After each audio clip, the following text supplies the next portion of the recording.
On a daily basis, we are receiving so many forwarded messages on our mobiles, which includes funny clips, jokes, political videos, religious messages, and videos. And we blindly forward these messages to everyone without verifying them, especially when it comes to religious messages.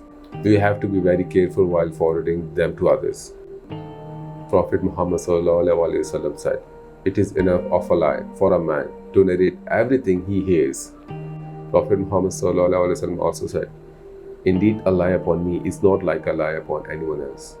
For whoever lies upon me intentionally, then he shall take his seat in the fire." In fact, some people like to narrate whatever they hear. Please do not forward everything you receive or hear without verifying it.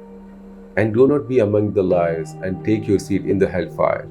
Abdullah ibn Masud said, "Indeed, Satan will appear in the form of a man, and he will come to the people, narrating to them false hadith, and they will then depart.